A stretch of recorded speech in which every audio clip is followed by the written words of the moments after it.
Hi, my name's Jonathan Hicks. I'm back at the Dice Cup, and today I'm joined by Steve.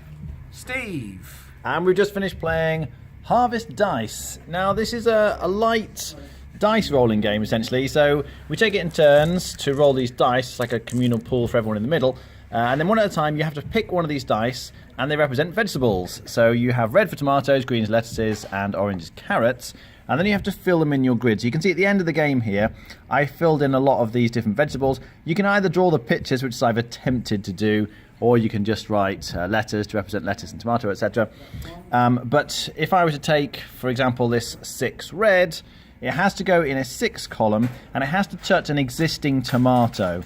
So in fact, that's the only dice I will be able to take from here. But obviously at the start of the game, when you've got a blank grid, you can stick them anywhere. But as soon as you put one tomato in, any other tomato dice you take have to go next to existing tomatoes. So figuring out exactly how to place them to fit them all in is going to be tricky. So we kind of go around, everyone sort of takes dice one at a time, and then at the end there's going to be one dice left that nobody took, and that makes the price of carrots, in this case, go up.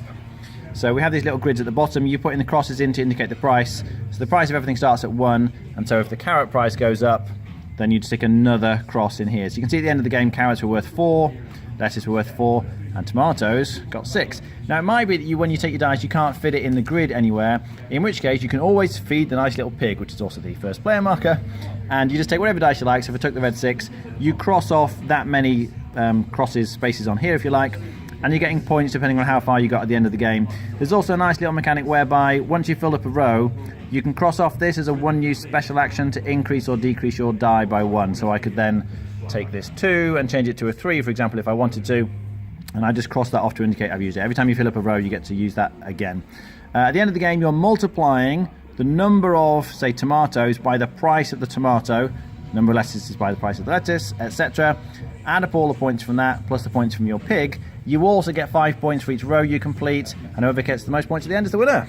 What do we think? I like it. It's a game I got from Essen, and it's probably the game I've played the most from Essen so far. I've played it about 3 times now, so it's got some nice... On the face of it, it doesn't look that complicated or strategic. It's definitely not complicated. It doesn't look that strategic, but you've got a couple of things to it. So basically, if you sit there and get carrot after carrot after carrot after carrot, if you're taking all those carrot dice out the middle, no one's going to be bumping the price of the carrots up. There'll be none left at the end, so your carrots will be worth 1 each, which is really bad. So you kind of want to take some, but eventually trying to bump the price up.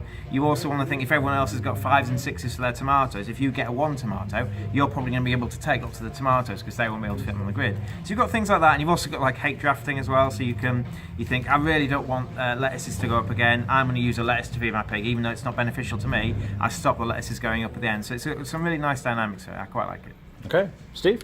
I really enjoyed it. It's a good family game. Quite a good game for newbies. Kind of almost Sagrada-esque insofar as there's dice drafting. But really good. I enjoyed it, and yeah, definitely going to be on my one to get this. As cheap as chips games, absolutely fantastic game. Rating out of 10? Solid 8. Okay, Steve? It's a light game, but 8 out of 10 for what it is. Okay. Yeah, I really enjoyed it. As Steve said, it looks light, but there's a lot more strategy than first appears. You can pay attention, if you're careful, to what other people have got on their grids, what they're likely to draft, and then work out what's going to be best for you. Because it's one of those where you're waiting for it to come back round to you. It's like, will that dice still be there when it comes back round? Am I better taking this other one first? So there are plenty of interesting decisions to be made.